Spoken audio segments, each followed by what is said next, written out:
Hello, my wonderfully drowsy time travelers, my fellow lovers of slow-moving history and stories that melt your mind into dreams. Before we begin our journey to the distant past, I'd like to ask you a small favor. If these sleepy stories help you drift off, consider subscribing to our channel. Your support helps us create more content to lull restless minds to sleep. And if you're feeling extra cozy, leave us a comment.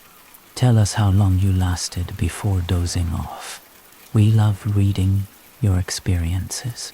Now, find your most comfortable position. Let your eyelids grow heavy and allow my voice to guide you into relaxation. Picture yourself standing at the edge of a vast sunlit world. A warm breeze moves like silk across your skin, and the distant sound of the Nile flows steady and low, like a whisper in the sand. You are far from the clamor of today, far from phones, far from noise, and gently, drifting into the ancient land of Egypt. The air here is dry, golden, still. Palm trees rise like watchful sentinels above the desert, their shadows long and cool. Everything feels slower here and softer. We are going to the past, thousands of years ago, to the days when pyramids touched the clouds and pharaohs walked the earth as gods in flesh.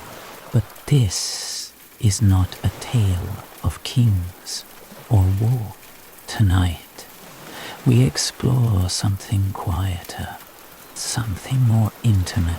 We ask a very gentle question, one that slips through time like water, through fingers. How did the ancient Egyptians bathe? And not just that they did, but how? Oh, where, why, and what it meant, not just to the body, but to the soul. Let's begin by stepping slowly into their world. The Egyptian day began with the sun. Its rise was sacred, warm light stretching slowly over the Nile, casting long gold across the white limestone walls of temples and homes. In this ancient land, cleanliness was not only for comfort, it was for devotion.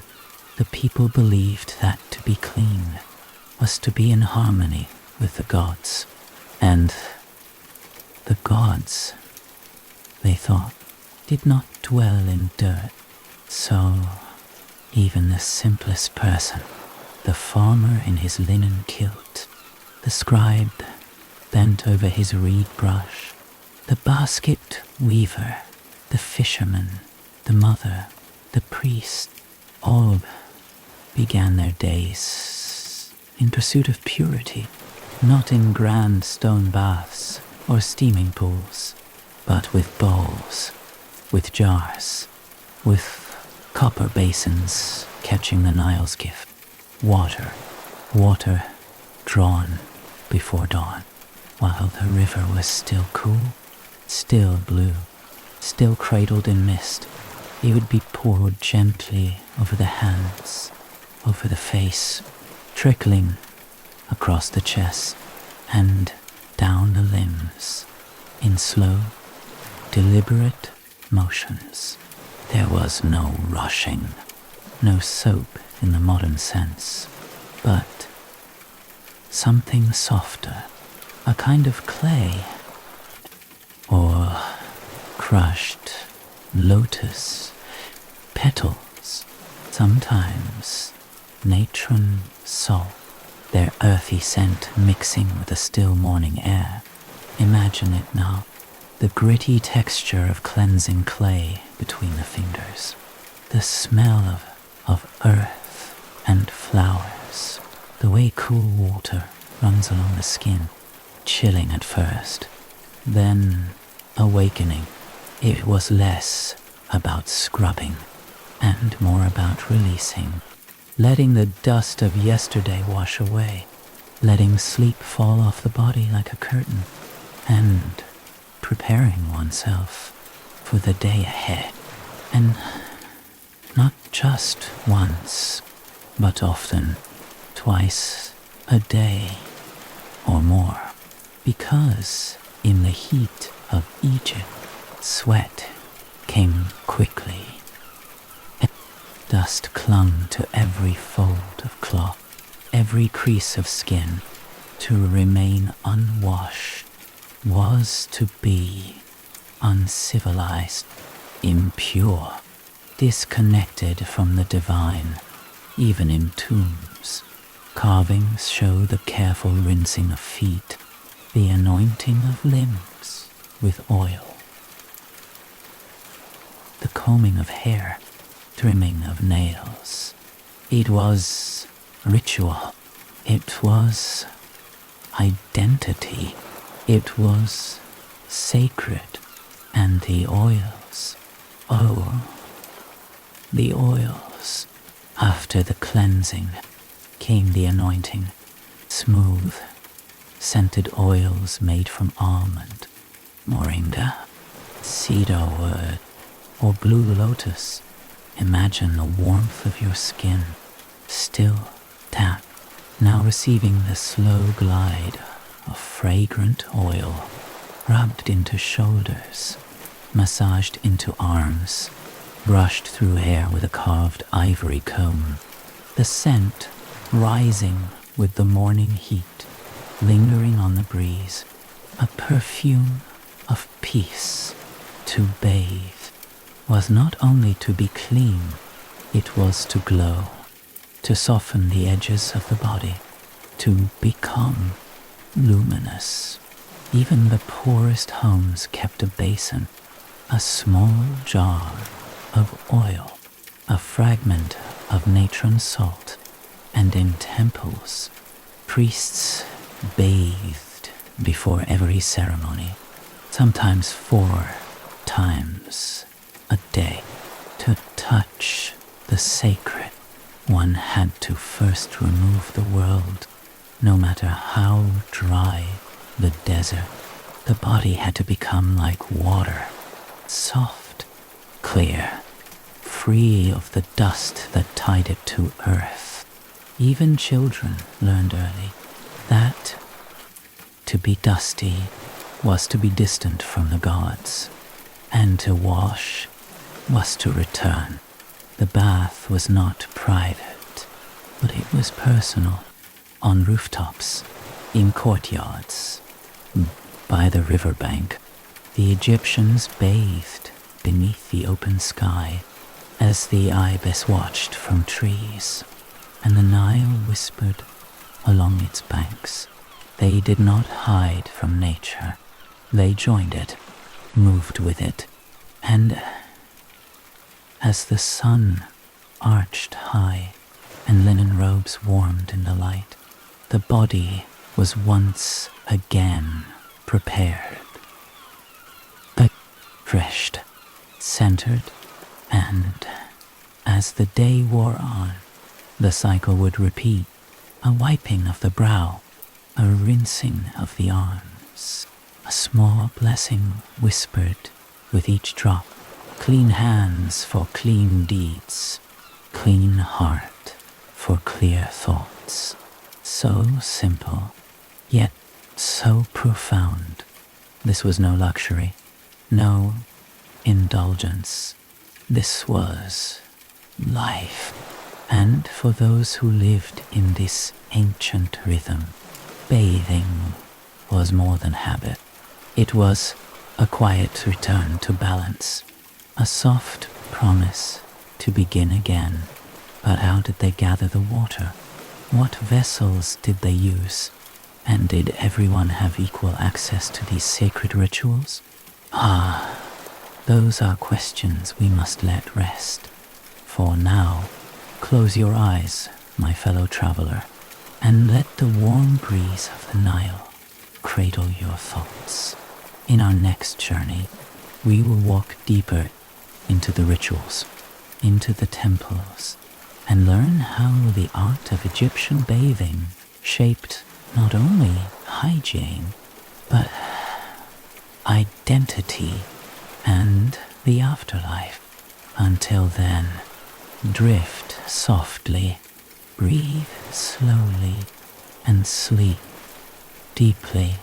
Not all water was equal in the eyes of the ancient Egyptians. Some was sacred, some was dangerous, and some was reserved for the gods alone. To bathe the body, one first had to know where the water had been. The Nile, ever flowing, was the lifeblood of Egypt. It gave them crops, gave them fish. It gave them the gift of daily cleansing. But this water was never taken for granted. It was drawn with care from special spots. Before the sun grew too high, the coolness of early morning was essential. The dew still clung to reeds. The mist hadn't yet vanished from the banks. Servants would lower ceramic jars into the shallows, or fill wide basins with water already gathered the night before. Then they would carry it, balanced on heads or slung in baskets, moving slowly without spilling. These vessels were not merely containers. They were tools of ritual. Some were plain, simple earthen pots, chipped and cracked with time. Others were smooth, polished, etched with sacred symbols, and in the homes of the wealthy, bronze vessels gleamed, reflecting sunlight in soft, golden tones. The poor and rich alike washed, but the tools differed. For those with means, there were attendants helping to pour, to wipe, to anoint. But for the many, bathing was a personal act done with quiet hands, in simple spaces, in shaded corners of courtyards, in rooftop nooks, where breezes danced between linen sheets. And in these moments, the line between ritual and routine disappeared. Children learned from mothers. Sons watched fathers. The steps of cleansing became tradition, baked into the rhythm of each day. They knew when to begin, where to sit, how to scoop the water with curved palms. There were no bathtubs, no tiled rooms, no steaming showers, only the open air, a bowl, and time. And in the temples, the rituals deepened. Priests were held to higher standards.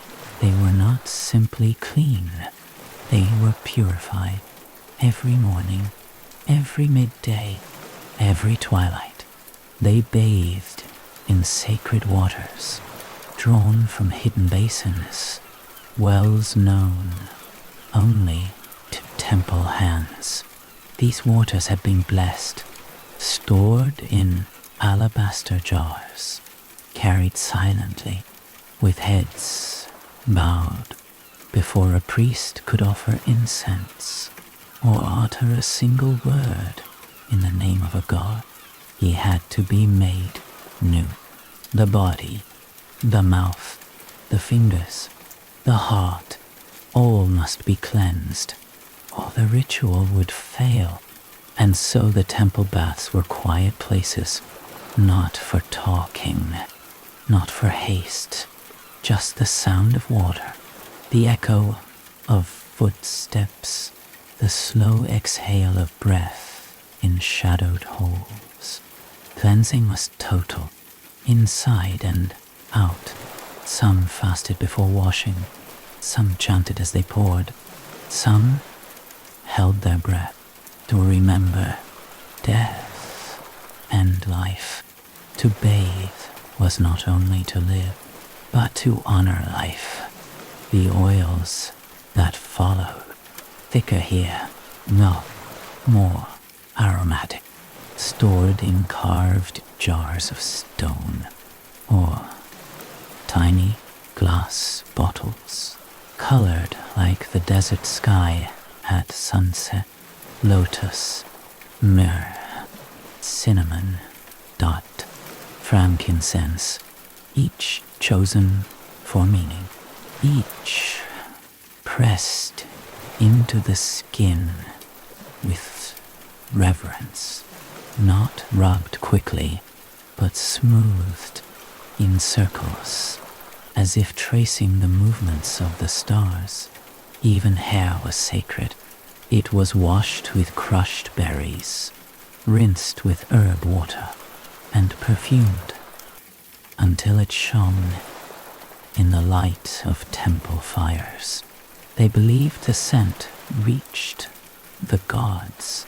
That sweet fragrance pleased the unseen. Clean priest was a worthy messenger. A fragrant body was a sign of devotion, and even in death, the body was bathed, prepared as it was in light, wheels with water, wait with care, because to the Egyptians, clean body entered the next world with dignity. But what of those who lived far from the Nile, in villages on rocky ground where water was scarce? They, too, had their ways. Rainwater was collected in stone cisterns, stored beneath homes, covered to keep out dust. Some traveled to wells, some traded for water jars, and some used sand. Yes, sand, not just for scrubbing, but for absorbing sweat, for brushing away dirt, a dry form of cleansing. For when water was a luxury, even the wind played its part, carrying the scent of herbs across rooftops, helping to dry the body, cooling the skin in every corner of Egypt. No matter how remote, the act of bathing endured 1,000 methods. One intention: to renew, to soften, to align the outer self with something deeper within. And now, as we rest in this space, half between waking and sleep, let us wonder one more thing. If the Egyptians gave such care to cleansing the body, what did they believe about cleansing the spirit? How did purity of body connect to the afterlife, to the great weighing of the heart, to the final journey beyond the stars? That is where our path will lead next. Let your mind float now, like a lotus on quiet water. No need to hurry. The answers will come slowly. Not like the river. And when you wake, we shall follow the sacred trail from daily baths to eternal rest. If the Egyptians gave such care to cleansing the body, what did they believe about cleansing the spirit? How did purity of flesh connect to the fate of the soul. To understand this, we must step beyond the breath of daily life, beyond temples and rooftops, beyond riverbanks and early morning jars. We must enter the house of eternity, the tomb, that sacred vessel of silence, that resting place between the worlds. To the ancient Egyptian, death was not the end. It was a passage, a narrow doorway leading to a realm more real than this one. But to pass through that door, one had to be ready, not just in spirit, but in body. And so, even the dead were bathed with care, with reverence, with ancient hands trained in the ways of ritual. The process began slowly, with the washing of the feet. Imagine a linen-wrapped figure laid gently on cool stone, and beside them a basin of water, still, quiet. Dot carried in from the Nile with whispered prayers. Priests in white robes, faces calm as sand, would cleanse the body, step by step, in silence. First the feet, then the leg, then the arms, the chest, the head. Water poured in thin streams, each drop blessed. Each movement measured. This was no ordinary act. It was sacred choreography, a dance of devotion.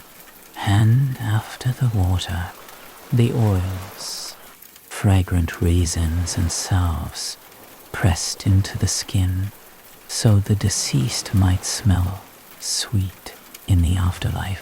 For the gods, they said, had an oath, and to reach paradise, one must not only be clean, but pleasing, pleasant, refined. Lotus oil for peace, cedar for strength, myrrh for protection. The scent rose into the air, mixing with the coolness of stone, the flicker of torchlight, the hush of eternity. And then came the wrappings, not hurried, not careless, each layer of linen, a veil between worlds, a blessing in cloth between the folds. More oils, more perfumes, amulets for safety, symbols for memory, and all the while words were spoken, soft, sacred incantations drawn from the book of the dead, a guidebook for the soul, a lantern for the journey ahead, because beyond death came judgment in a hall of two truths. The soul would face its trial, the heart, still warm with memories, would be weighed against a feather of Ma'at, goddess of truth, of balance, of order. If heart was heavy with guilt, with lies, with impurities, it would be devoured. But if it was light, free of burden, it would pass on, to the field of reeds, paradise of calm waters, endless harvests, gentle winds, and eternal bathing in divine light. So, the body had to be pure, because the heart remembered, and the heart told the truth. This is why the living cleansed so often, so deeply. They were preparing, not just for this world, but the next. Even in life, the act of bathing echoed this belief, washing away not just sweat, but misdeeds, regret, emotional dust, and the oils weren't just for the skin. They were armor, a shield of scent and spirit. Each morning, ritual, a rehearsal for immortality, and those who worked closest to the gods, the priests, understood this best. Some would shave their entire bodies, not for beauty, but for purity. No hair to trap impurity, no scent to offend the divine. Their skin gleamed with oil, their robes were spotless, and before each offering they bathed. Even their breath was purified, rinsed with natron, to speak holy words without defilement. Imagine that, a life lived in devotion to cleanliness, in body, in spirit, in sound and scent, and yet there was no shame in sweat, no disgust in dirt, only an understanding that to remain in harmony, one must return again and again to the source, to the water, to the breath. So, when a child bathed in the morning, or when an elder anointed aching knees with oil, or when a worker rinsed dust from his arms in the river, they were all participating in something eternal, a cycle older than pyramids, wiser than scrolls, written into the very sand beneath their feet. To cleanse was to belong, and even in death, as the final drop of oil was pressed into the brow, and the last strip of linen laid gently across the chest, there was peace, because they believed they had done what was needed. They had walked clean through the world, and would arrive clean into the next. The journey of water and oil was complete, but our own journey perhaps has only just begun. There are still questions that drift like incense through the ruins. What about the role of women in these rituals of purity? Did their baths carry different meanings?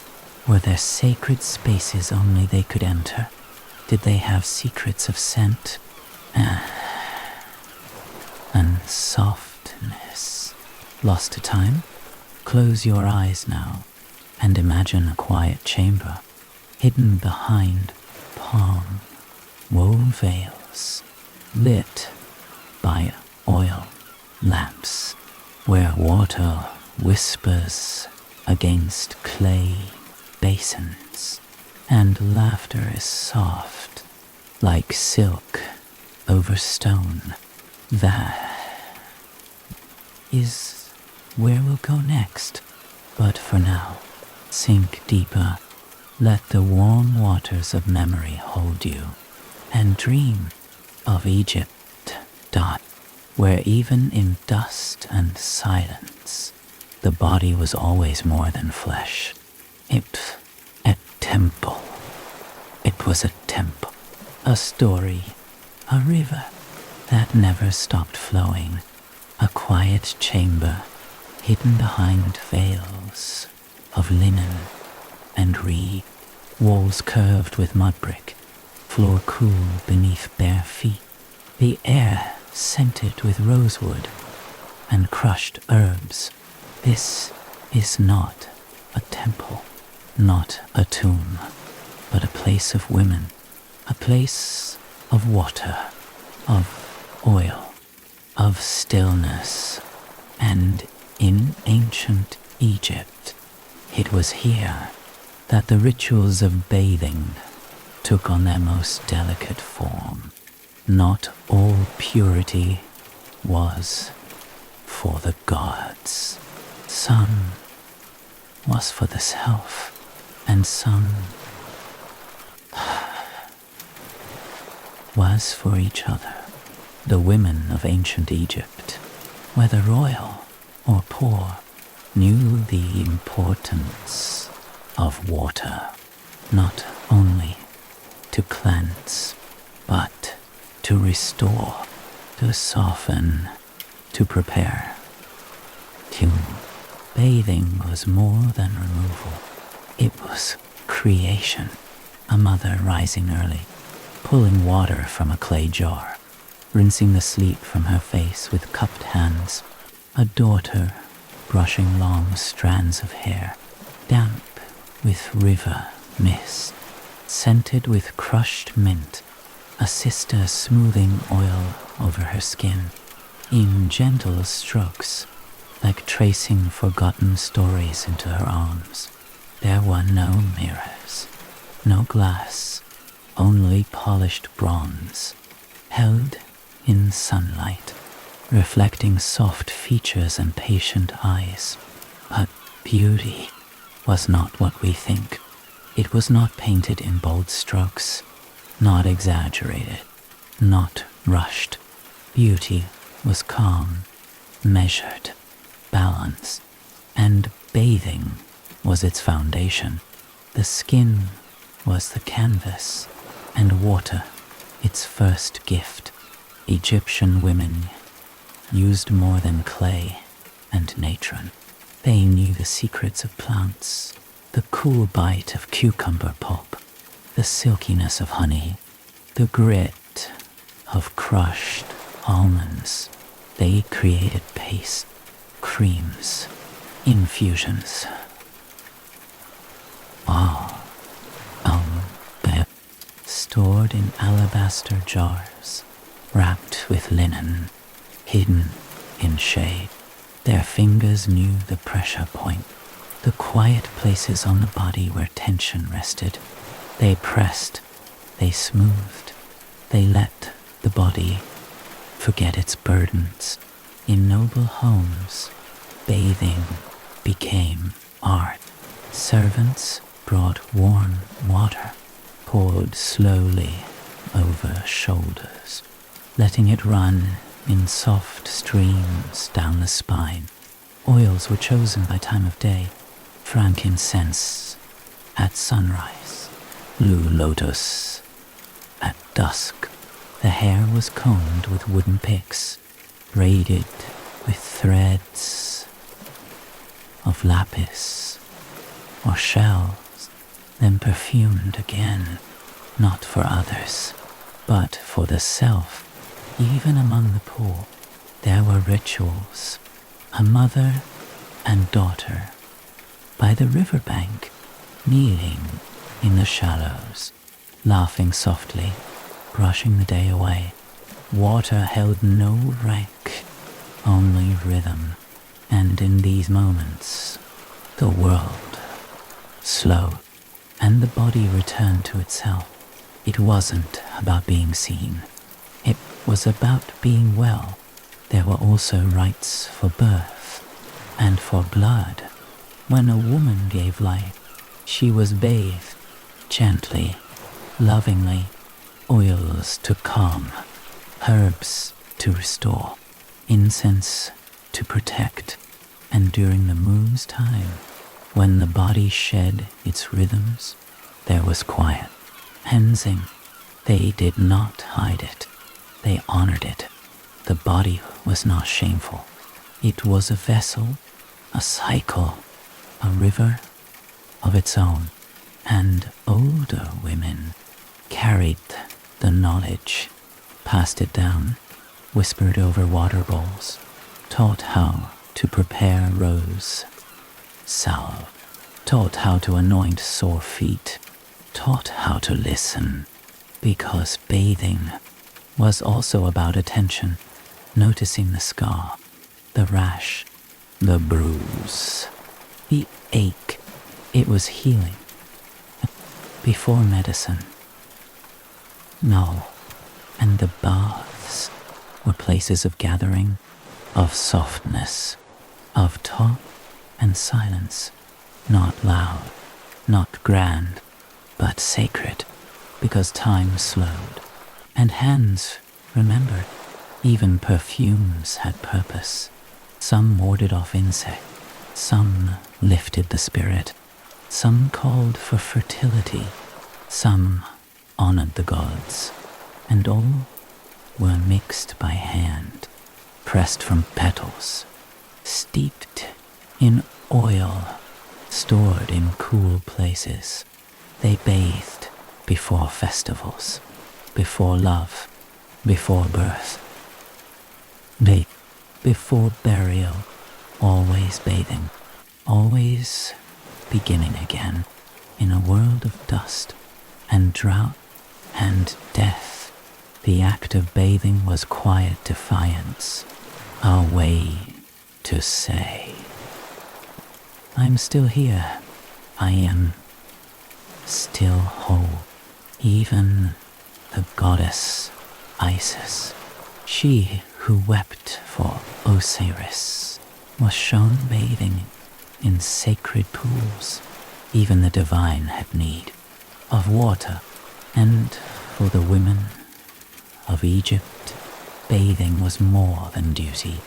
It was memory, it was comfort, it was power, passed from mother to daughter, a lineage of hands and water. And even today, in the faint fragrance of sandalwood, in the warmth of a basin, in the softness of clean skin after sunset, something lingers. Some echo of Egypt remains. But what of the perfumes themselves? How were they made? What rituals surrounded the mixing, the grinding, the storing? How did a single drop hold such meaning? That, my dear listener, is where we will go next, into the art of scent, the alchemy of fragrance, how the Egyptians captured eternity in a bottle no larger than a palm. So close your eyes now. Let the oils of the past settle on your breath. Let the women of Egypt guide your dreams, and rest, wrapped in warmth, bathed in time, held in silence. Fragrance, a breath of memory, suspended in oil, invisible, yet everywhere. To the ancient Egyptians, scent was not decoration. It was devotion, a bridge between the seen and the unseen. They believed that fragrance could carry prayers, could soothe the gods, could cleanse the soul. And so, after bathing, after the final rinse of the face, after the oil had softened the skin, one final touch remained. Perfume, but not sprayed, not spritzed, not fast, not loud. It was dabbed, pressed, all whispered onto the skin. A single drop behind the ear, another at the wrist, a soft touch to the chest, sometimes beneath the feet, because the gods walked with you, and even your footprints should carry grace. But how were these perfumes made, and why did they matter so deeply? Let us go now to a quiet courtyard in Thebes, to a shaded stone room, where the scent of cedar still clings to the walls. Here, a woman kneels beside a low grinding slab, a block of black basalt, worn smooth by time and repetition. In her hands, a small pile of dried petals, crushed roots, glowing resins. She begins, not quickly, not carelessly. With each press of the stone, a fragrance is released, like breath trapped for centuries. First come the flowers, blue lotus, soft and aquatic, a scent like twilight on water. Then frankincense, grainy, sharp, with a sacred bite, collected from trees across deserts, carried on camelback, traded for gold. Next, myrrh, thick, sticky, sweet, and solemn. These were not chosen for scent alone. They were chosen for meaning. Each had a spirit, each a purpose. Lotus for calm, frankincense for clarity, myrrh for mourning and protection. They were not merely ground. They were sung to, blessed, prepared under certain moons, certain stars, and then blended into oil, olive mostly, or moringa, pressed smooth from small fruits. The mixture would be warmed, stirred, sealed in alabaster, and left to wait for days, sometimes weeks. The longer it waited, the deeper it grew, fragrance unfolding, layer by layer, until it no longer smelled like earth, but like memory, like prayer, like a breath that had crossed into eternity and returned.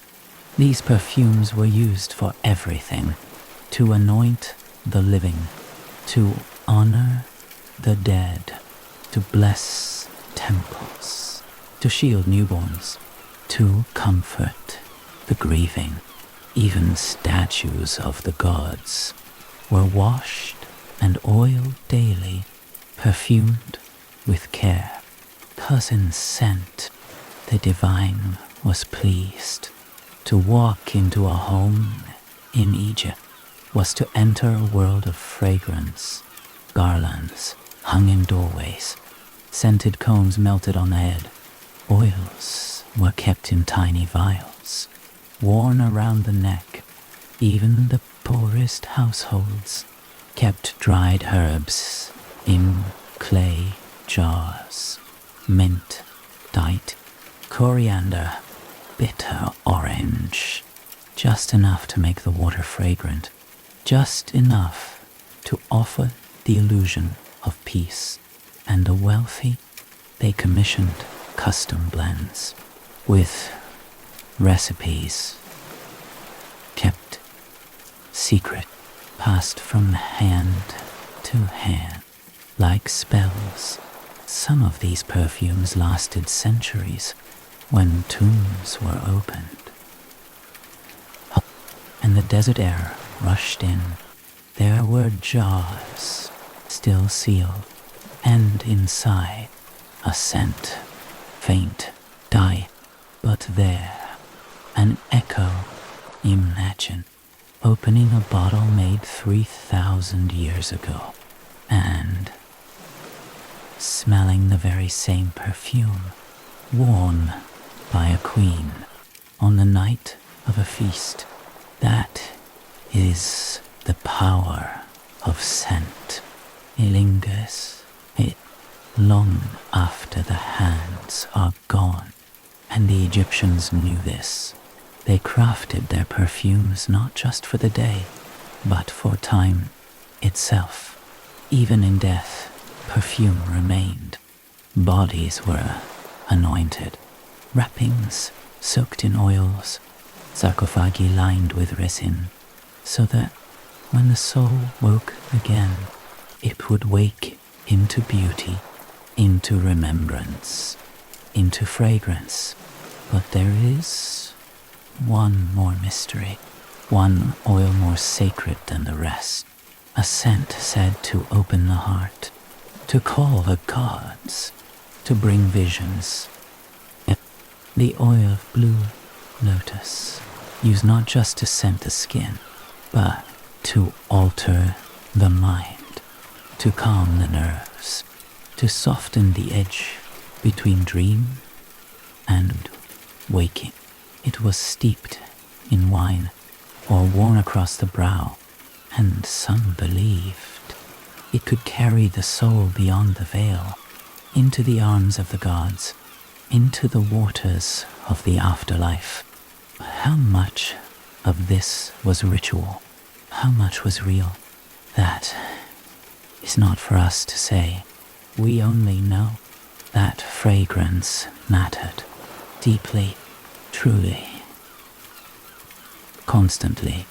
It was language, it was offering, it was identity. And so, when an Egyptian bathed, when they finished washing, when the oils had warmed the skin, they sealed it all with a scent, one drop, pressed gently, left to rise in the heat, a final blessing, a final layer, a quiet echo that said, I am clean, I am whole, I am remembered. And perhaps you too feel it now, somewhere in your chest, that slow, rising warmth, the weight of centuries dissolving into quiet. But before we close our eyes tonight, let us drift just a little further. Let us follow that final drop of oil into the realm of sacred space, where public baths were not common, but sacred pools, temples of cleansing, still existed. Next time, we'll journey into these places, where water was divine, where bathing was pilgrimage, and where the body met the eternal, one basin at a time. So rest now, let the scent linger, let the stillness take you, and sleep softly, sweetly, as the ancients once did. Let us follow that final drop of oil into the realm of sacred space, where water was not merely useful, it was revered, feared, honored. In ancient Egypt, some pools were not for swimming, not for play, not even for daily use. They were sacred, hidden behind stone walls, guarded by silence, known only to those whose hands had touched the divine. The temples of Egypt, massive, solemn, alive with ritual, were more than places of worship. They were machines of balance, houses of order, and within them lived water, water drawn from the Nile, carried before dawn, poured into stone basins, set deep in temple courts, or collected from secret wells, fed by channels below the earth. This water was not touched by all, not tasted, not spilled. It was sacred because the gods had looked upon it, because the gods were near. And so before a priest could step into the sanctuary, before incense could burn, before words could rise into the air, he had to be washed, not casually, not quickly, but with rhythm, with meaning, with reverence. Imagine the coolness of morning, just before sunrise, the world still wrapped in blue shadow, palm trees swaying like silent watchers. A priest walks barefoot across smooth stone. He carries no scrolls, no symbols, only himself. But he's not yet ready. He approaches the sacred basin, a deep pool carved into stone, its edges worn smooth by generations, its surface still. The water glows faintly, catching the light of an oil lamp. Placed at its edge, he lowers his hands, cups the water, brings it to his face, then to his chest, then behind his neck. Each movement slow, each breath deep. He is not washing dirt. He is removing shadow, fear, pride, distraction. He is becoming clear. So the gods may see through him. So his prayers may pass unhindered. This was the power of sacred bathing. It was not to be clean. It was to be opened, and the space around these pools was heavy with stillness. No voices, no step, only a trickle of water, the rustle of linen, and breath, always breath, in and out, out. Outside the temple walls, the world was loud. Markets, cattle, children laughing near the river. But here, in the sacred court, all was slow, all was shadowed. Even light passed through quietly, falling in narrow shafts, through carved pillars. And though most Egyptians never stepped into these pools, they knew they existed, and they respected them, because to touch what was sacred without readiness was to invite imbalance. There were rules, steps, timings. A priest might bathe 3, 5, even 7 times a day, not because of dust, but because of duty, because each prayer was a thread in the great tapestry of the cosmos, and if that thread was frayed, the whole could unravel. So water became the thread, the restorer, the softener, and not only priests bathed this way. Certain festivals opened these rites to others on feast days, at rising of Sirius, or during great rituals of renewal.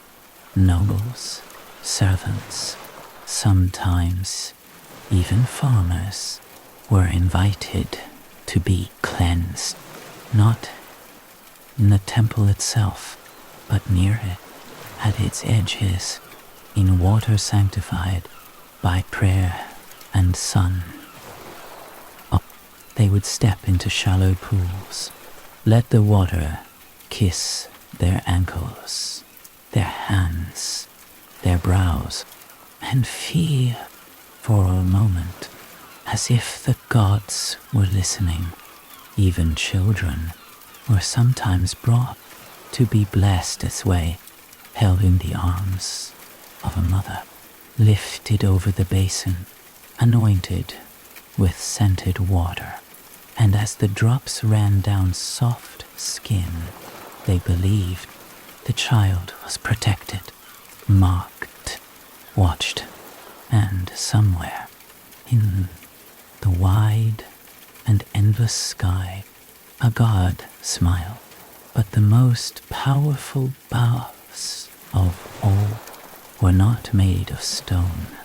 They were made of time, of story. The great year, as they called it, cycled through creation and decay.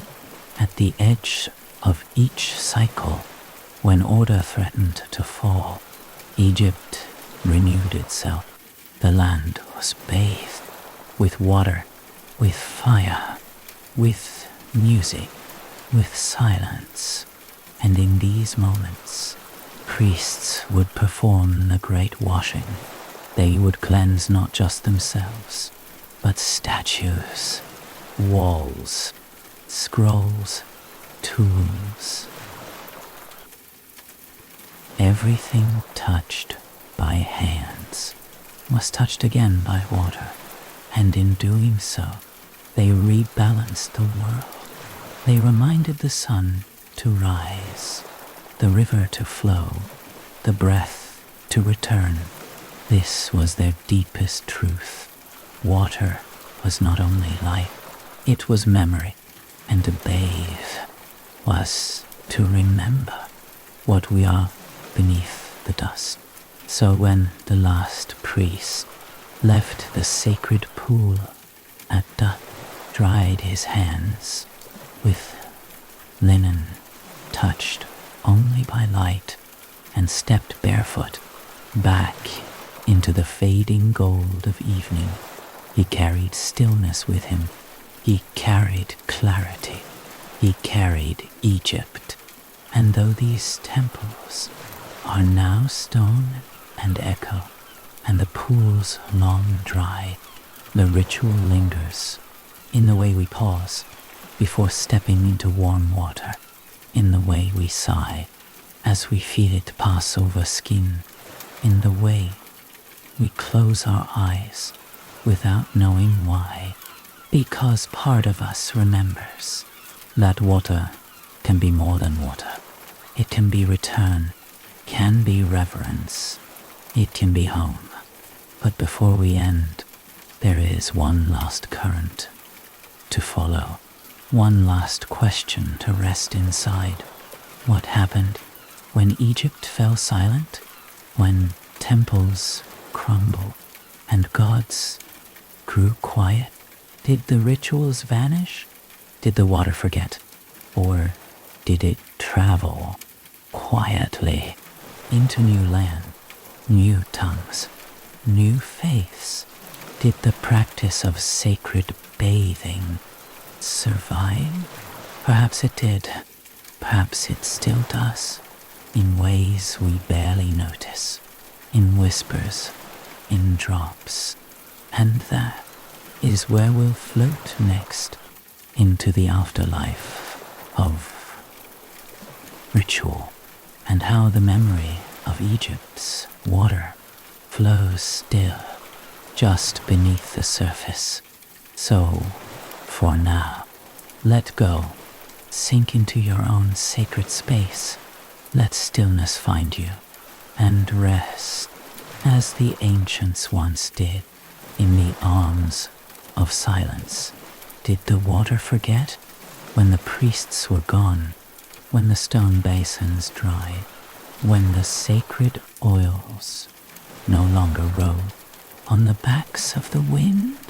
Did the ritual simply vanish, folded into dust, lost beneath broken obelisks and fading prayers?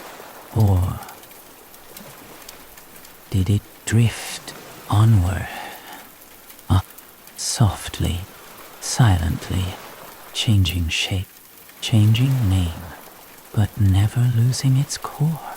Let us wander now, away from the Nile, away from the temples, away from the golden hush of the desert, and into the soft fog of time, where footsteps blur, where stories merge, and where the memory of bathing moves like a ghost from land to land. The Greeks came first, not long after the last pharaohs whispered their names into eternity. And though they brought their own gods, their own myths, they could not resist Egypt's silence, its depth, its rituals. They learned, they watched, they absorbed, and with them came new forms. Stone baths. Yes, but this time, public, opened, dight, spoken of. The Greeks built their bathhouses on hillsides and in towns, filling them with steam and laughter. But within those walls, a trace remained, the cleansing before ceremony, the oils applied with care, the belief that the body was not just vessel, but voice. Then the Romans, with their grand aqueducts, their endless fountains, their sprawling dome, here, bathing became empire, order, luxury, rhythm, but still there were echoes, the layout of the baths, the sequence, the silence of some rooms, the cold plunge after heat. It all hummed with something older, something remembered. Even their perfumes, stored in glass and bone, carried the same notes: frankincense, tea, myrrh, cinnamon, lotus, scents once sacred, now scattered.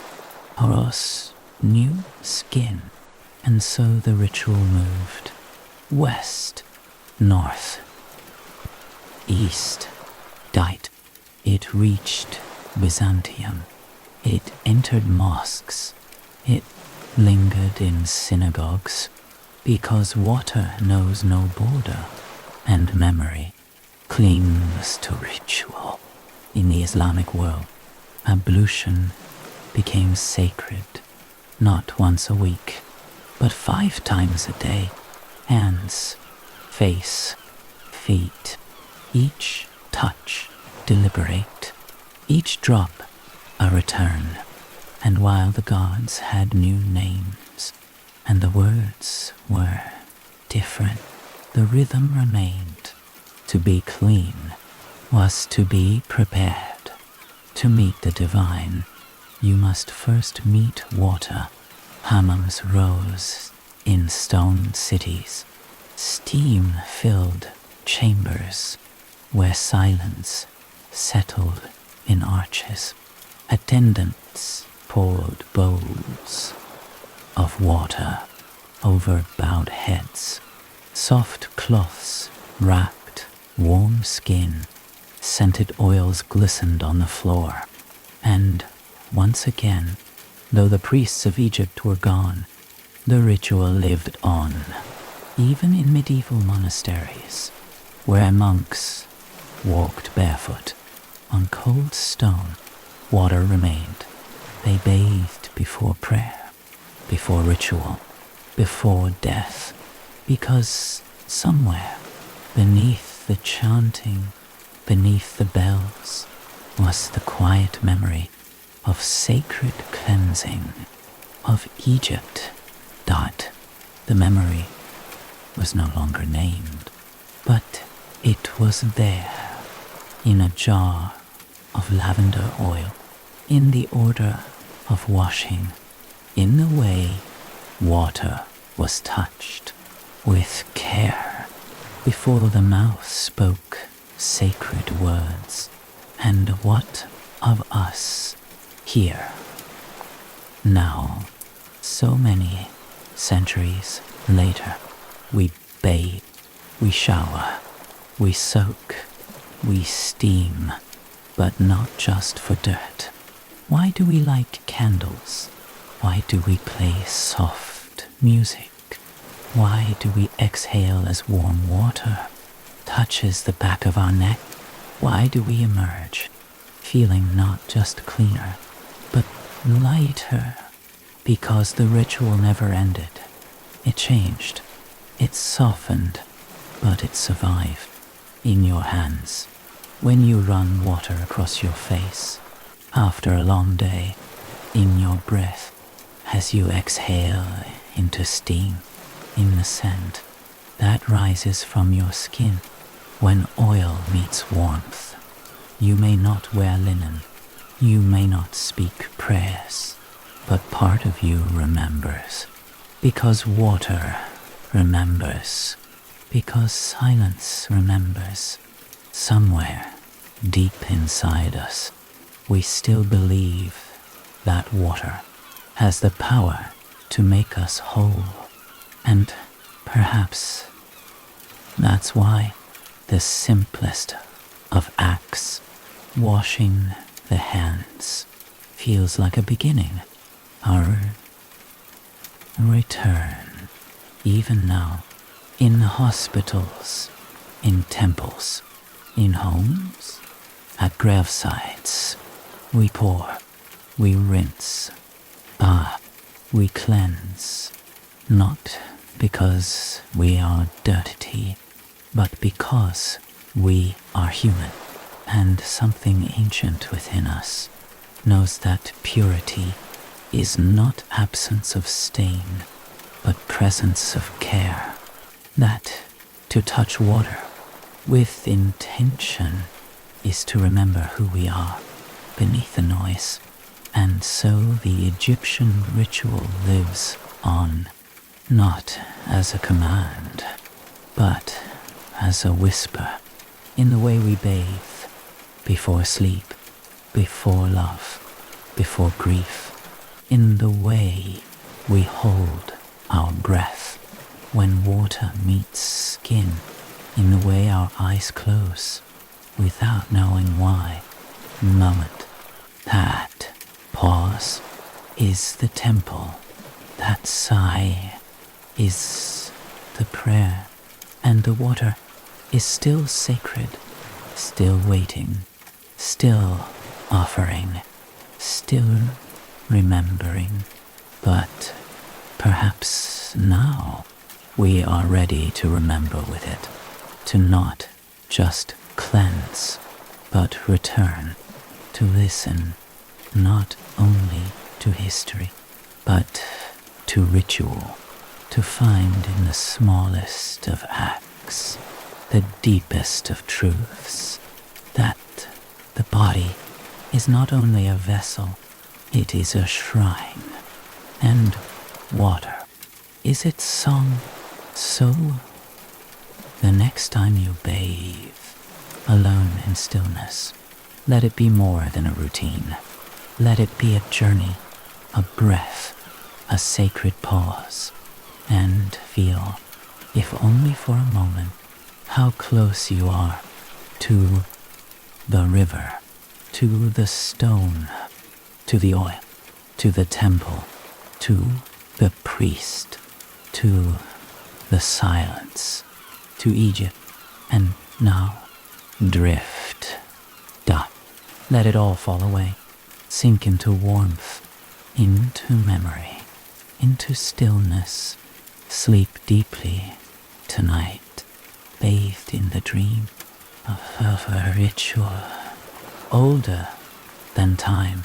We have followed the water from the Nile's sacred banks, through temples and ritual, into the hands of priests and the quiet gestures of women. We've seen it anoint the living, prepare the dead, connect gods and mortals in silence. But the story of bathing does not end at the edge of the basin, because water, true water, never stands still.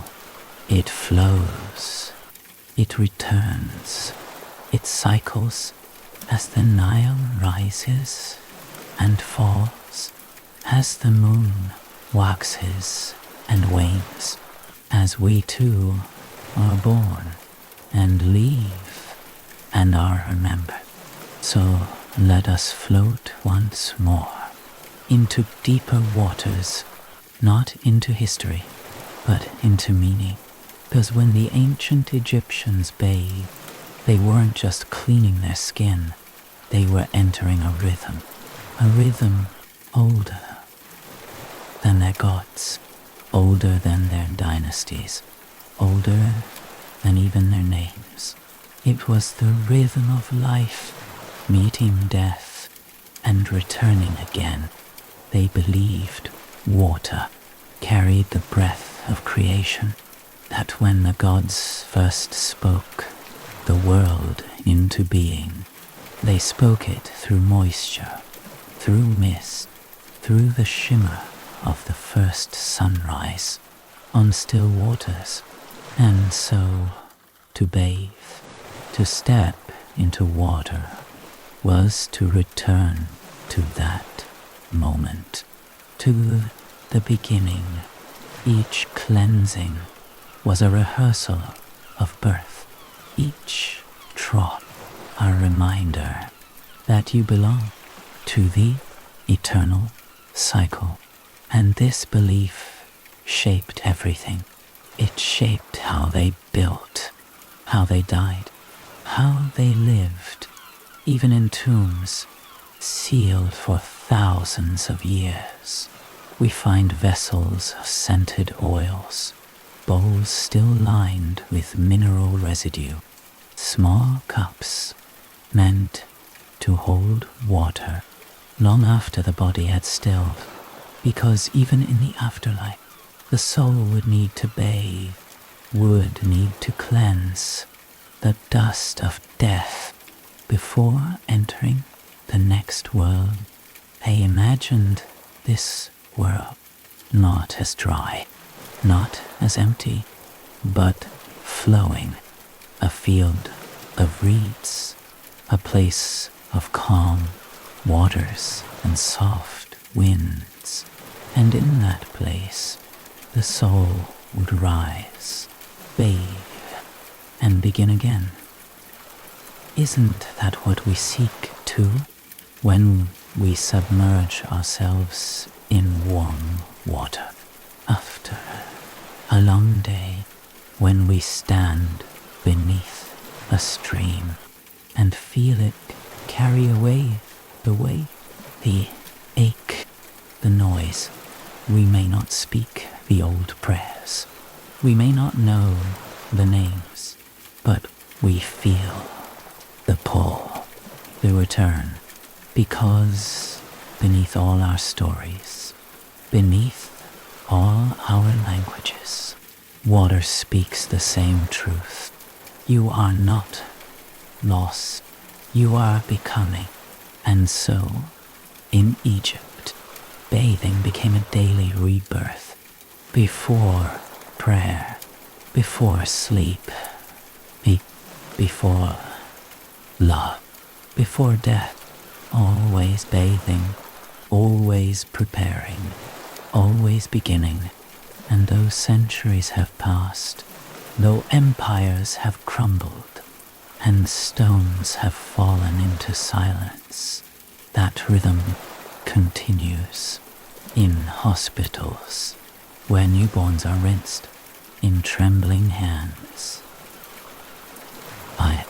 in rivers where mourners scatter ashes into slow currents, in home where we cup water to our face before facing the world, in temples where feet are washed before stepping into sacred space, in dreams where we float without weight, without name. The Egyptians may have gone, but their water remains in the way we breathe just before submerging, in the way we pause at the edge of a bath without knowing why, because some part of us remembers what water is, what it does, what it means. And that remembering is the ritual. The basin may be different, The oils may have changed, but the offering is the same. It is presence. It is release. It is reverence. And so, as you lie here, wrapped in quiet, held by the hush of night, imagine this. You are in the desert, not lost, not alone, but standing at the edge of something sacred, a small pool, still, clear, me.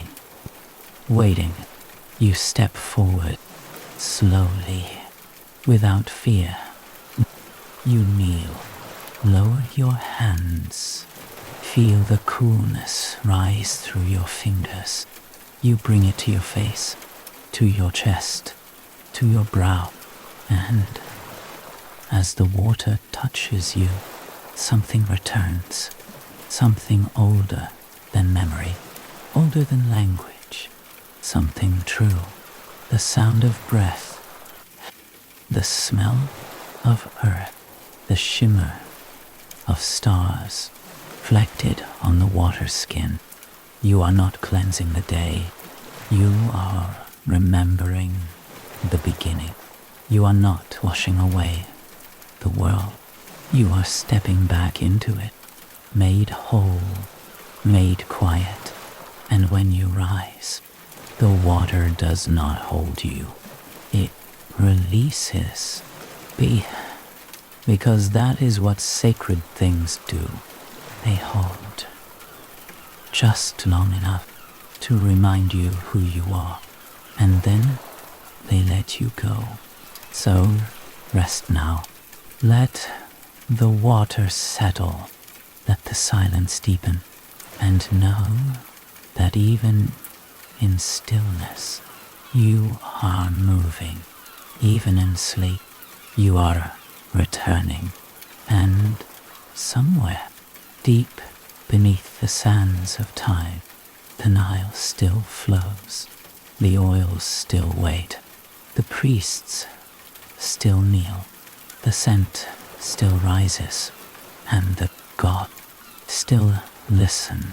So close your eyes, let the night surround you, let the water remember you, and sleep softly, me, deeply, completely. Now, bathed in time, bathed in silence, bathed in light, as the river winds onward, so too does our journey, carrying whispers of ancient waters through the corridors of time.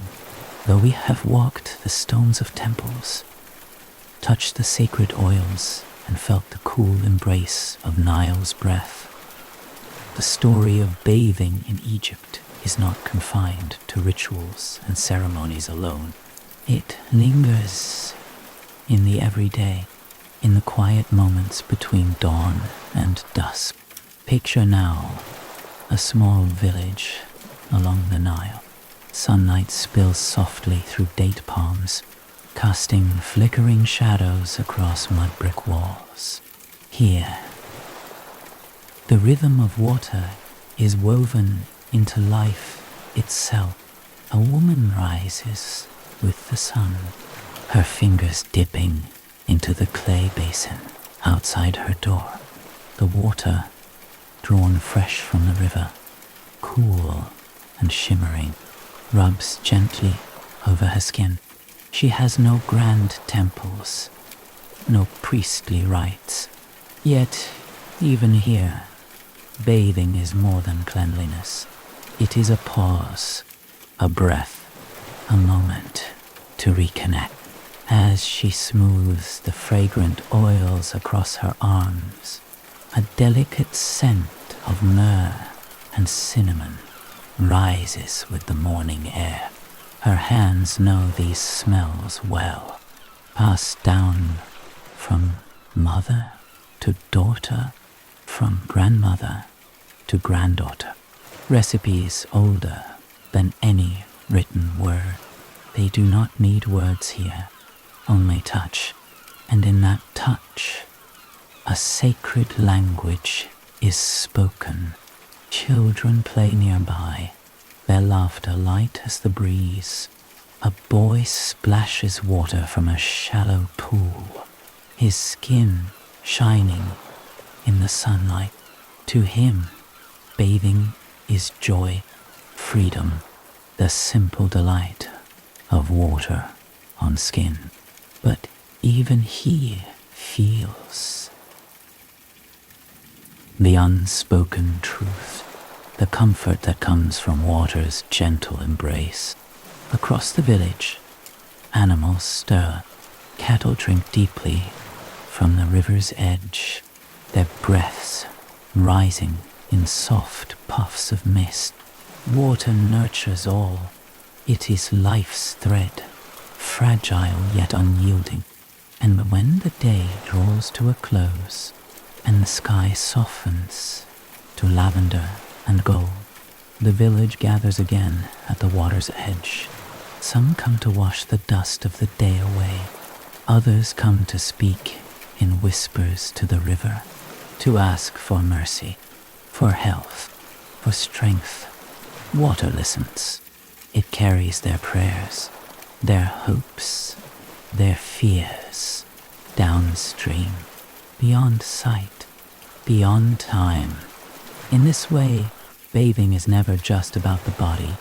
It is about belonging to land, to water, to each other.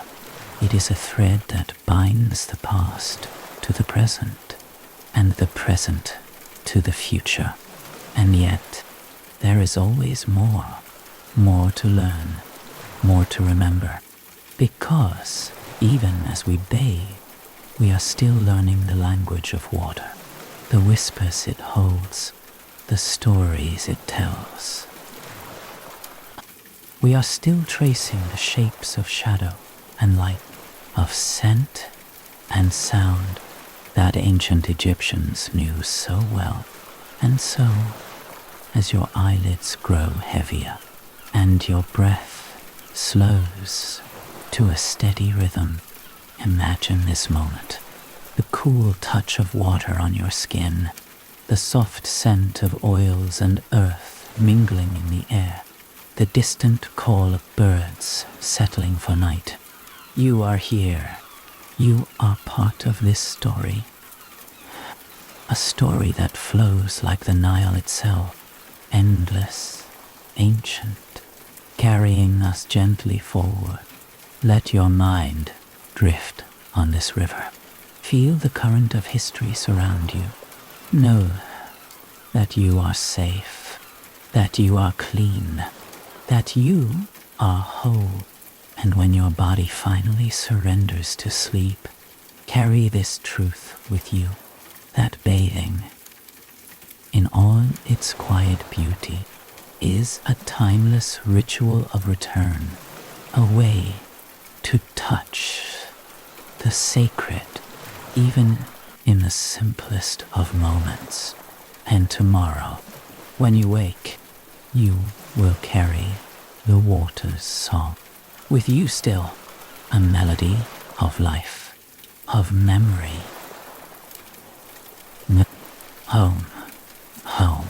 So rest now. Let the river carry you and sleep deeply, softly, completely. Until we meet again on the shores of time. The river never ceases its journey. It flows without pause, without hesitation, carrying the stories of those who have touched its waters. And we too are carried.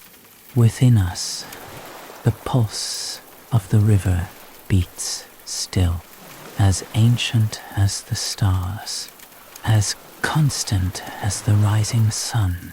When we bathe, we are not merely washing away the dust of the day. We are reconnecting with something far older, something vast. The water embraces us, not just as liquid, but as a living thread, a bridge between body and spirit.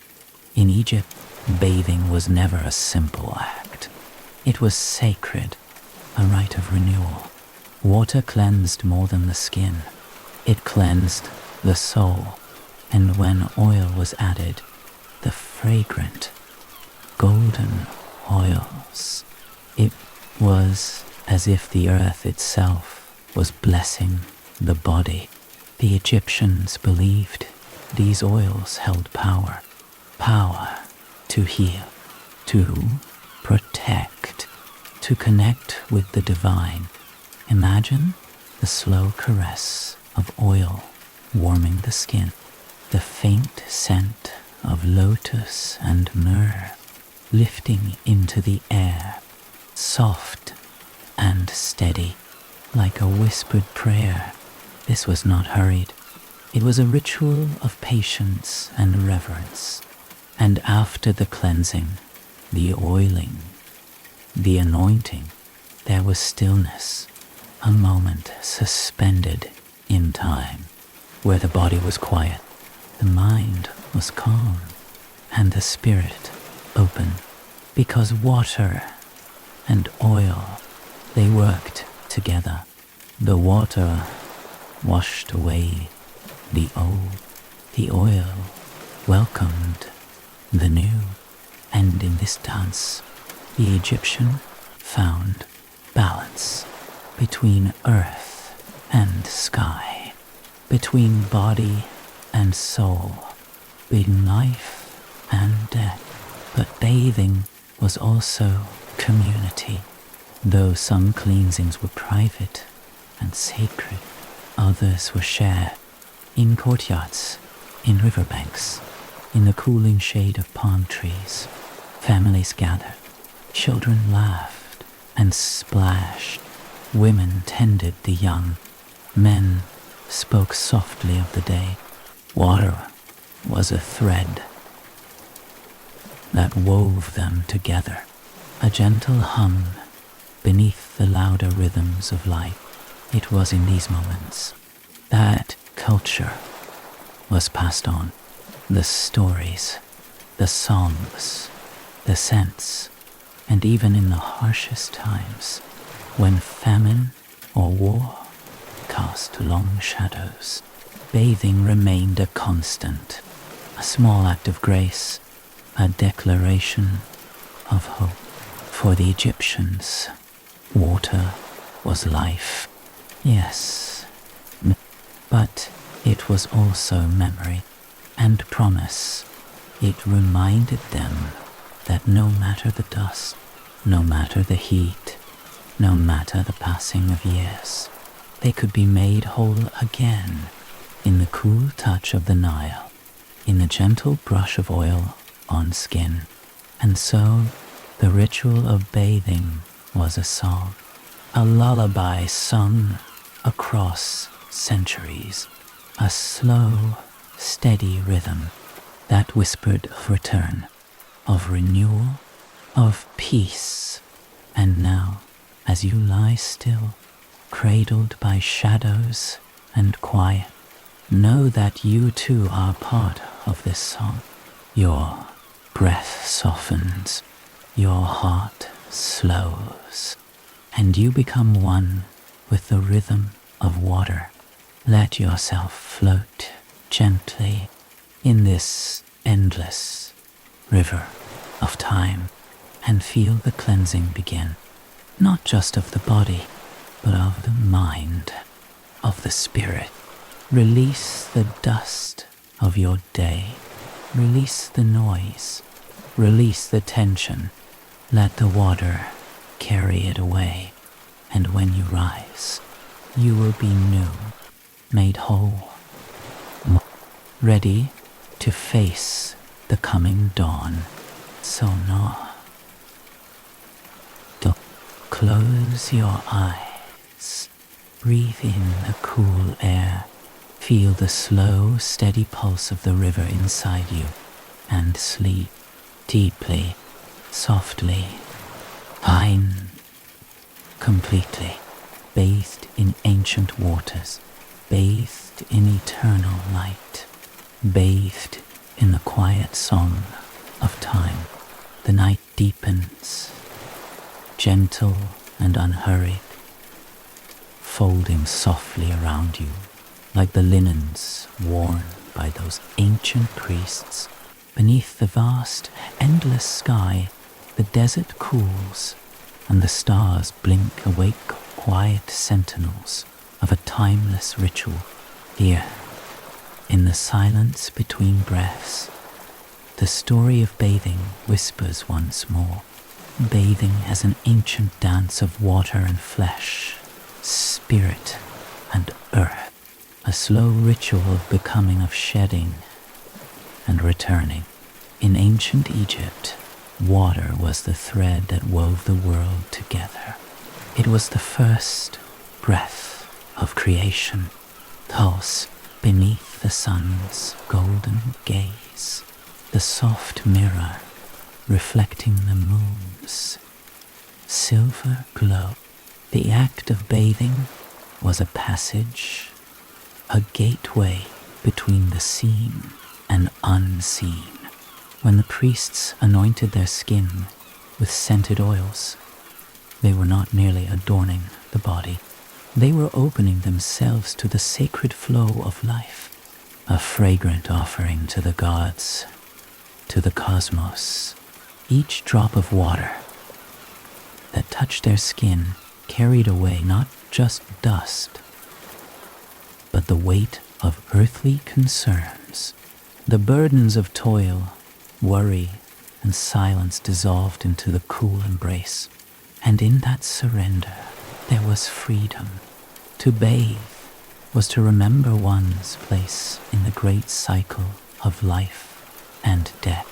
To feel the eternal rhythm beneath the surface of time. It was a ritual of humility and grace. In the early dawn, before the city stirred, the Nile whispered secrets through the reeds. The soft rush of water, the flutter of palm leaves, the distant call of a heron, all wove a melody that carried the promise of renewal. The temple courtyards, still cool and shadowed, awaited the arrival of the faithful. There, sacred pools held water from the river, drawn at dawn's first light, each basin carved from stone, worn smooth by centuries of reverence. The priests approached with care, their feet bare, their breaths steady. Hands dipped slowly into the water, lifting it with reverence to cleanse face and hands. Each gesture deliberate, filled with meaning. In these moments, the line between mortal and divine blurred. The ritual washing was not just preparation, it was transformation, a shedding of the old self to welcome the new. And beyond the priests and temples, in humble homes and village courtyards, the act of bathing held its own quiet power. Mothers anointed children with fragrant oils. Fishermen washed away the dust and salt of the river's gift. Children laughed as water splashed over their skin, pure and free. In every drop, the presence of life's source. Water carried the stories of generations, whispered the names of ancestors, held the memory of the land. Even as centuries passed and the great pharaohs' names faded into legend, the sacred rhythm endured. In the baths of Alexandria, steam rose in swirling veils. In the Roman Thermae, the laughter of strangers mingled with the splash of water. In the cool courtyards of later empires, ablution became prayer, and water's cleansing was a pathway to grace, yet always, beneath these changing forms, the ancient current flowed, the memory of Egypt's water, its sacredness, its mystery continued. And here, now, in the quiet of your own night, you join this ancient stream, each breath a ripple, each heartbeat a wave, and as sleep draws you gently down, the water cradles you, washing away the dust of the day, softening the edges of waking, opening you to dreams, to rest, to renewal, to peace. For in bathing, we find more than cleanliness. We find connection to history, to earth, to ourselves. So, as your eyes close and the world fades into shadow, hold this truth close. You are part of a river that flows through time, endless, sacred, whole. And tomorrow, as you rise, the water will wait, a gentle reminder, a quiet sanctuary, a place to begin again. Sleep well, my drowsy traveler, and may the ancient waters carry you softly into dreams. The night deepens further, thick with the quiet breath of history.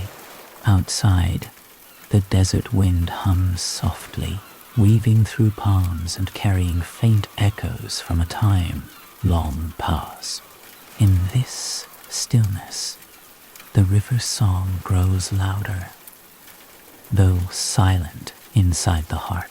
Each ripple, a memory, each wave, a story. And bathing, that ancient ritual, remains a current that pulls us gently backward and forward all at once. To cleanse is to awaken. To touch water is to brush the veil between worlds. The Egyptians believed in a life force hidden within the Nile's embrace. That water was a living thing alive with power and mystery. When the priests poured water over their hands, they were reaching beyond the physical, beyond the skin, into the unseen. It was a language spoken without words, a ceremony that embodied soul and cosmos. The scent of oils rich with lotus, myrrh, and cinnamon was the breath of earth itself, an offering, a prayer, and the sound of water, the drip, the splash, the gentle rush was the hymn. Every step of the ritual was slow, deliberate, each moment held in sacred stillness. The stones of the temple courtyards, worn smooth, bore witness to countless such acts, not only of purity, but of preparation.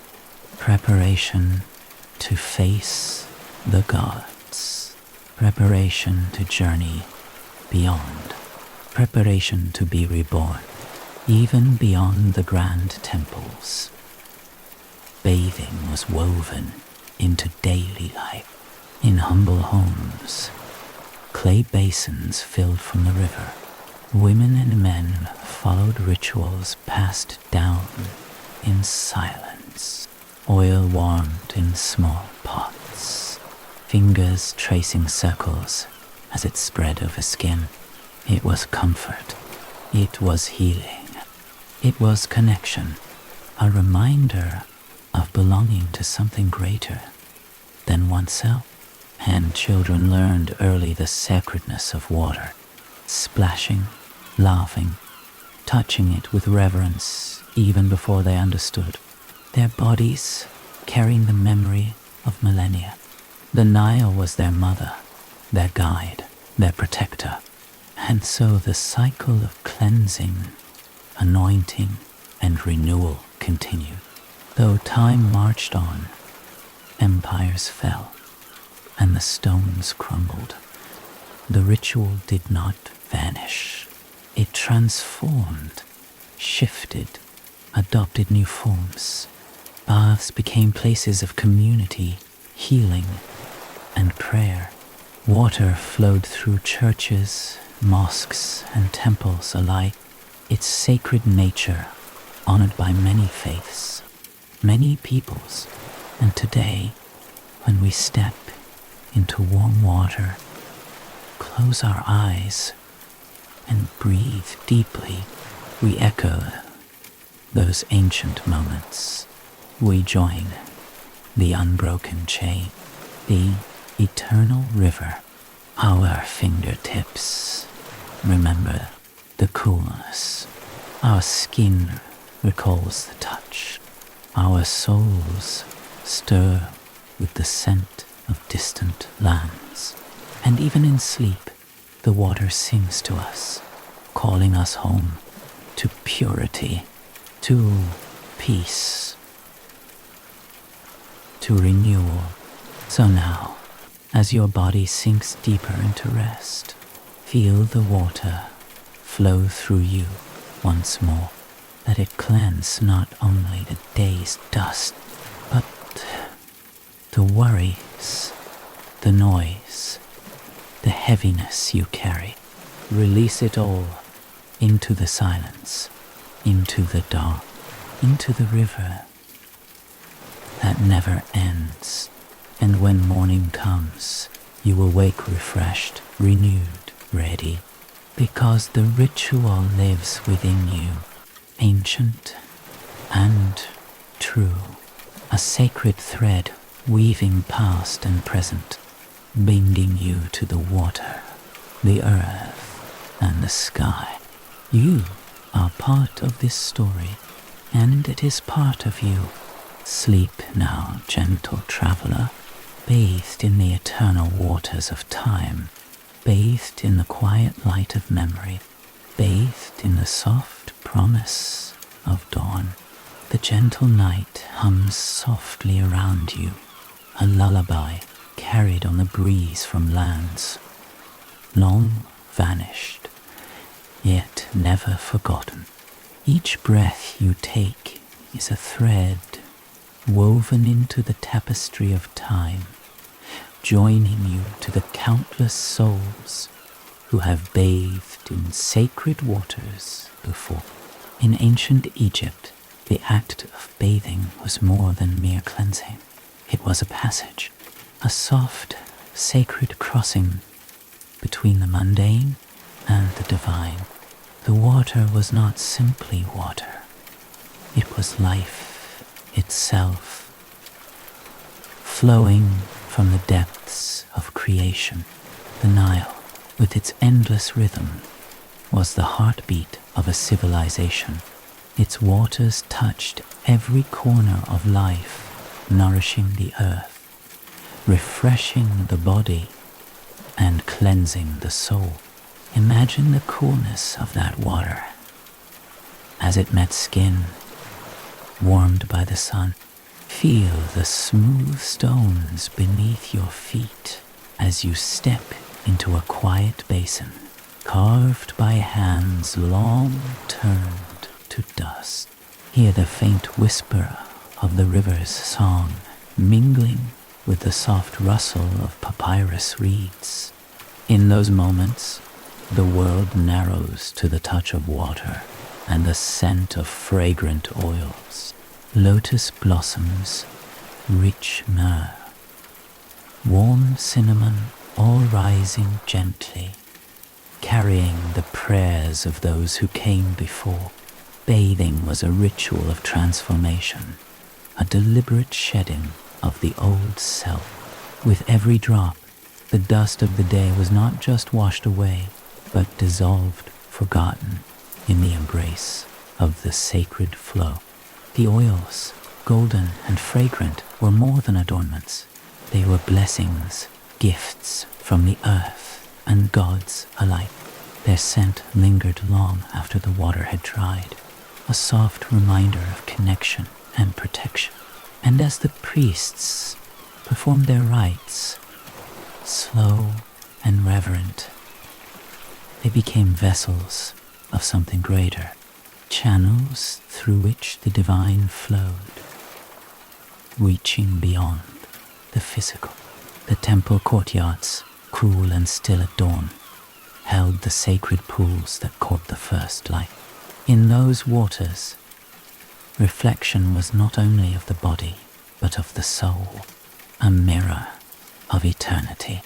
Beyond the temples, bathing touched the lives of all Egyptians, rich and poor, young and old. It was woven into daily rhythms, the laughter of children playing by the river, the tender care of mothers anointing their children's skin, the quiet moments of solitude before sleep or prayer. Even in hardship, the ritual endured. The water held promise, hope, a sacred continuity that defied time. As centuries passed and Egypt's sands shifted, the ritual flowed outward, transforming yet enduring. Through empires, religions, and cultures, the essence remained. Water as purifier, water as connector, water as life. And now, as you drift deeper into rest, feel that ancient current carrying you, flowing through your veins, through your dreams, through your very being.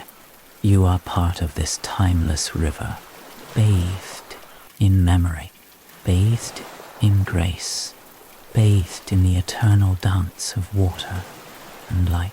Sleep now, softly and completely. Let the ritual wash over you. Let the water hold you and awaken renewed, ready to greet the dawn's gentle kiss. The night's stillness deepens, folding softly like the delicate linen robes once worn by the priests and priestesses who tended sacred waters long ago. Each breath you draw is a gentle echo of those who stood before temple basins, their hands cupping the cool Nile water. As dawn's first light kissed the horizon, bathing in ancient Egypt was more than a routine, it was an invocation, a quiet prayer sent forth in whispers and ripples. The water itself, alive with the memory of creation, flowed through every act, connecting the earthly and divine. The Nile's pulse was the pulse of life, of renewal, of eternal return. Imagine the soft caress of water as it slides over sun, warmed skin, faint scent of lotus mingled with myrrh and fragrant oils, drifts through the air, an invisible thread binding body, spirit, and earth, each drop falling, not just cleansing, but sanctifying. In the sacred pools, carved from stone smooth by centuries of reverence, the priests moved slowly, deliberately. Their motions echoed the river's rhythm, steady, unhurried, eternal. The act of bathing was a passage, a gentle journey from the burden of the mundane to the peace of the sacred. Water washed away not only dust and heat, but the weight of the day's concerns and the shadows of the soul. The golden oils, warmed and carefully anointed, were gifts, Earth's blessing, the gods' favor. Their fragrance lingered, a soft hymn of protection and grace. Beyond the temple walls, bathing was woven into the fabric of daily life. In small villages by the river's edge, Families gathered to share water's gift. Children's laughter mingled with the gentle splash of cool waves. Mothers' hands smoothed fragrant oils across skin. A touch passed down through generations. Even in hardship, the ritual remained a beacon of hope, a thread of continuity. Bathing was community, a moment to reconnect with land, water, and each other. It was an offering, a remembrance. Time itself seemed to slow in those moments, folding the present into the vastness of eternity. As empires rose and fell, as dynasties crumbled into dust, the sacred ritual endured. Water remained a bridge between past and future, mortal and divine. And now, as your body relaxes and your mind softens, feel yourself carried on this ancient current. The river's song flows through you, quiet, steady, endless. You are bathed in memory, bathed in light, bathed in the timeless dance of water and spirit. Sleep now. Let the water cradle you gently. Let the silence wrap you like the softest linen, and awaken renewed, ready to greet the dawn with the gentle grace of the Nile itself. The night stretches quietly around you, a soft cocoon woven from centuries of whispered water and sacred breath. Under the vast canopy of stars, the desert's cool air hums with the unseen currents of time. The ritual of bathing, begun long ago along the banks of the Nile, continues to flow silently through the veins of history. Imagine again the slow movement of water, cool, clear, and steady brushing against sun-warmed skin. The gentle ripple as fingers part the surface, sending tiny waves gliding outward like echoes of forgotten prayers. Bathing in ancient Egypt was a sacred dialogue, spoken in the language of touch and silent and silence. Water was more than a cleanser. It was a living thread connecting earth to sky, body to spirit. The priest's hands moved deliberately, anointing themselves with oils scented like myrrh and lotus, fragrant gifts from the fertile land. Each drop that touched skin was a prayer, a renewal, a return to the sacred source. Beyond the grand temples, the humbler courtyards held their own quiet rituals. Mothers gently caressed their children's skin, sharing the ancient gifts of oil and water, passed down through countless generations. Children laughed, splashing joyfully, learning without words the sacredness of water's touch. In times of hardship, when the sun scorched the earth and the river's gift seemed distant, bathing remained a steadfast beacon of hope and renewal. It was a small, sacred act of resistance against despair. Hermes whispered softly by water's cool embrace. The Nile, ever patient, ever flowing, carried these rituals forward through the rise and fall of kings, the shifting sands of empires. And now, in the quiet of your own night, you too join this unbroken current. Your breath slows, your heart beats steady and calm. The water's song flows through you, carrying memories and dreams alike.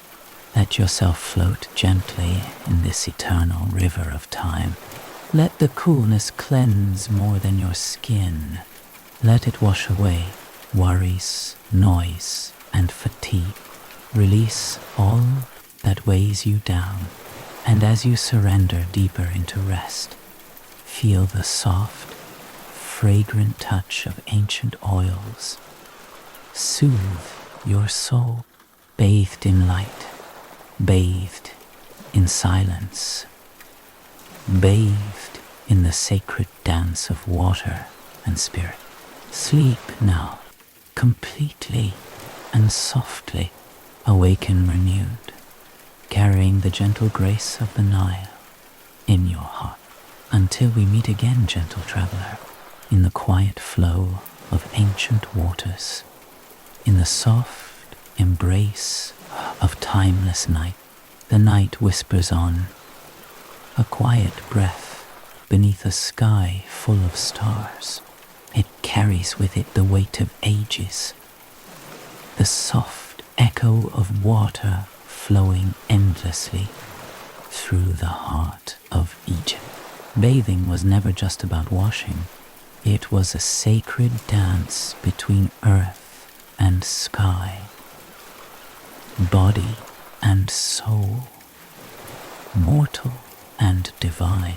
The Nile's steady pulse echoed in every ritual, every drop of water poured gently over skin.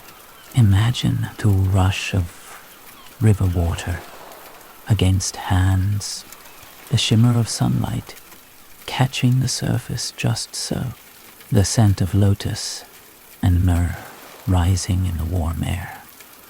Delicate and eternal, these oils were gifts from the earth, blessings from the gods. They carried protection, healing, and grace. The priests moved with reverence, their hands slow and sure, anointing themselves with sacred oils after their cleansing. Each motion a prayer, each breath a connection.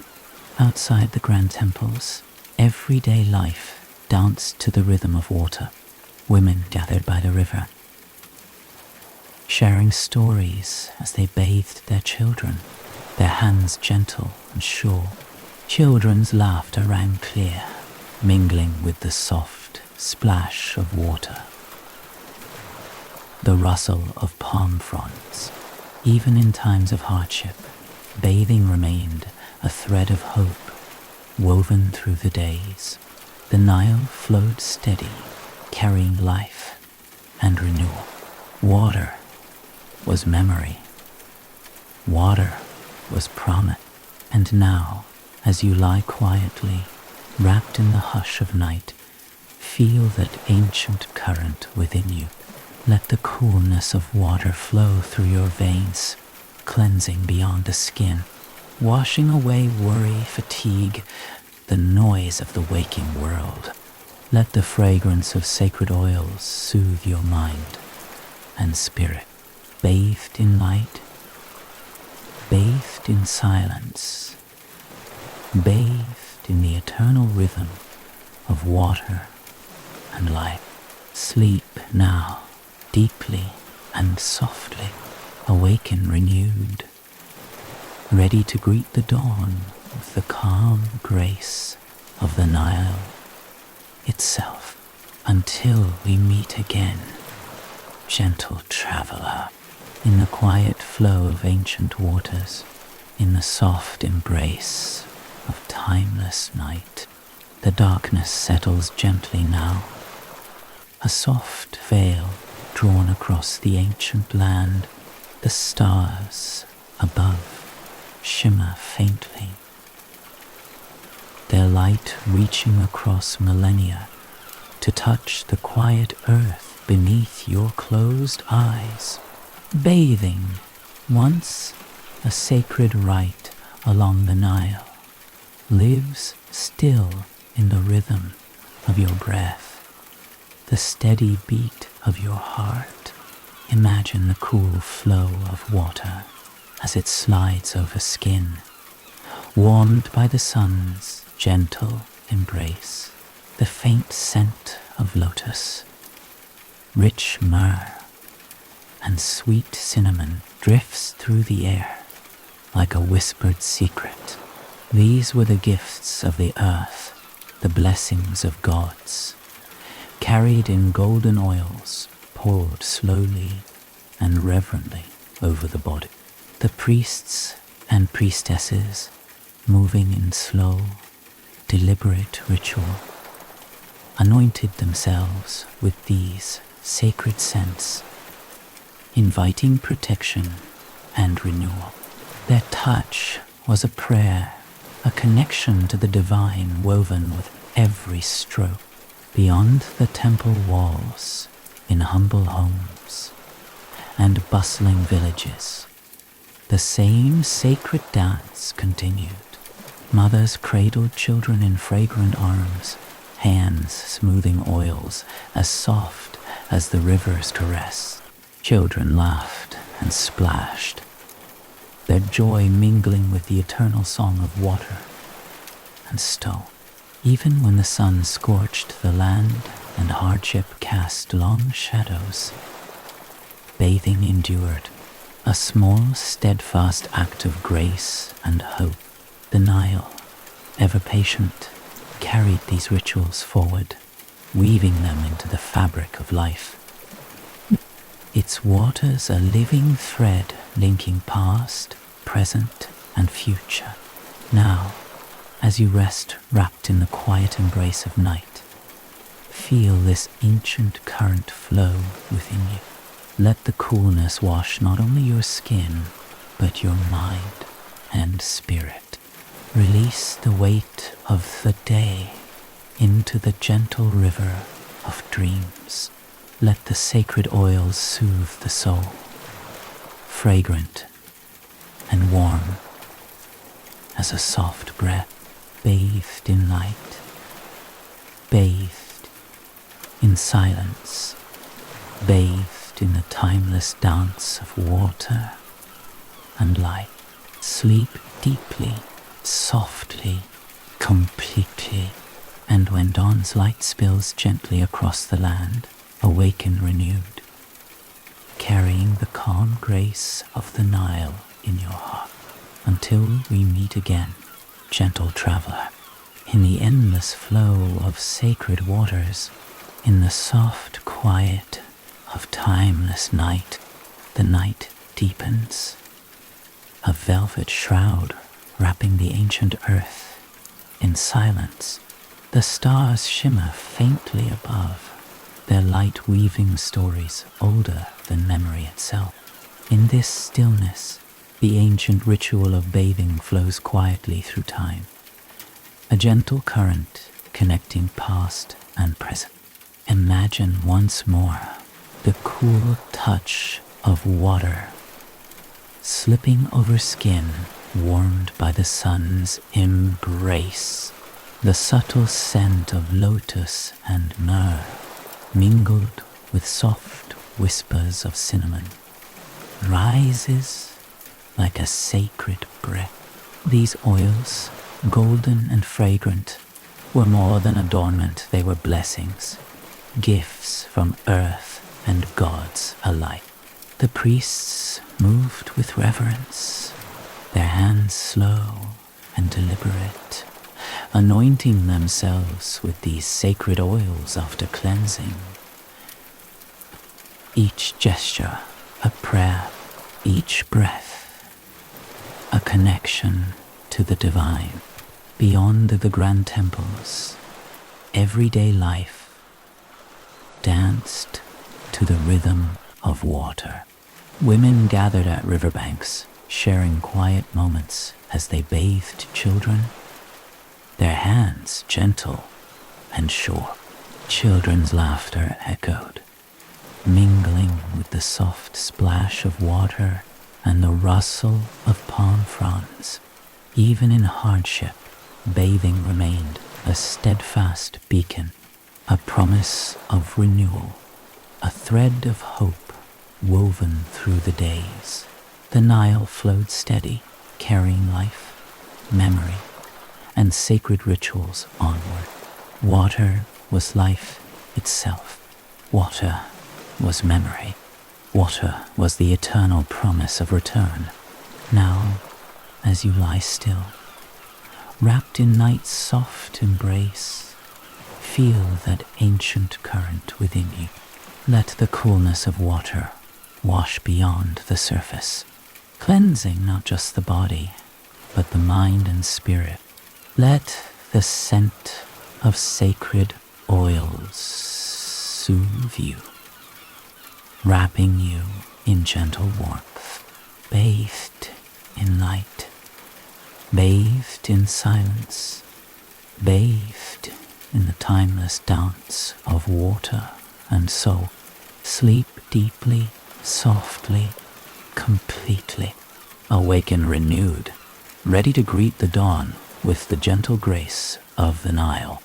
Until we meet again, gentle traveler, in the quiet flow of sacred waters, in the soft embrace of timeless night. The night stretches quietly around you, heavy with the stillness of centuries. The soft rustle of palm fronds sways in a gentle breeze. Tarrying whispers from an ancient world. Bathing in ancient Egypt was a ritual of sacred rhythm, a slow dance between water and skin, earth and spirit. The Nile's waters, cool and steady, held the pulse of life itself. Imagine dipping your hands into that endless river, feeling the smooth current ripple around your fingers. The scent of lotus flowers lingers faintly in the air, mingling with myrrh and warm cinnamon, fragrant offerings from the fertile land. Oils, golden and thick, were anointed upon skin, their touch a blessing, a shield, a connection to the divine. The priests moved with reverence, their actions deliberate and unhurried. Washing away more than dust, they cleansed the soul. Beyond the grand temples, daily life hummed with the sacred cadence of water. Mothers lovingly bathed their children, hands soft and sure, sharing the ancient knowledge passed down through generations. Children's laughter echoed like ripples on the river, pure and unbound. Even amid hardship, bathing remained a promise, a gentle reminder that renewal is always within reach. The Nile, ever patient, carried these rituals forward, a living thread binding past, present, and future. Water was life, memory, and hope. Now, as your breath slows and your body sinks deeper into rest, feel this eternal current flow through you. Let the coolness cleanse more than skin. Let it wash away worry, fatigue, and noise. Let the scent of sacred oils cradle your mind and spirit, wrapping you in a warm embrace. Bathed in light, bathed in silence, bathed in the endless dance of water and soul. Sleep deeply, softly, completely, and when dawn's gentle light spills over the land, awaken renewed, carrying the calm grace of the Nile within you. Until we meet again, gentle traveler, in the soft flow of sacred waters, in the quiet embrace of timeless night. The night lingers softly, a gentle shroud woven from the whispers of time. The stars blink slowly overhead, their distant light a quiet hymn to ages past.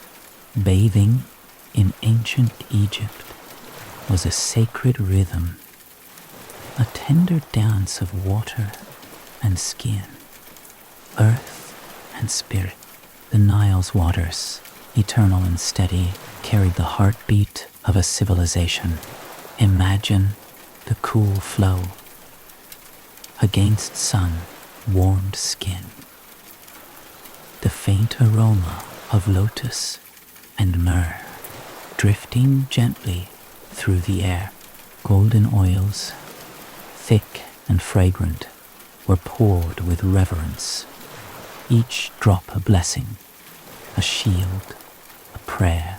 Priests moved slowly, deliberately, cleansing not just the body but the soul, their touch a ritual, their breath a silent hymn. Beyond temple walls, daily life hummed with the sacred pulse of water. Mothers bathed their children with tender hands, passing down the knowledge of generations. Children's laughter mingled with the river's song, pure and free. Even in hardship, bathing remained a beacon, a promise of renewal, a thread woven through the days. The Nile flowed patiently, carrying life and memory forward. Water was life, memory, hope, and the eternal promise of return. Now, as you breathe slowly, sinking deeper into rest, feel that ancient current within you. Let the water cleanse beyond the surface, washing away worry, fatigue, the noise of the waking world. Let the fragrance of sacred oils soothe your spirit, warm and gentle as a soft breath, bathed in light, bathed in silence, bathed in the timeless dance of water and soul.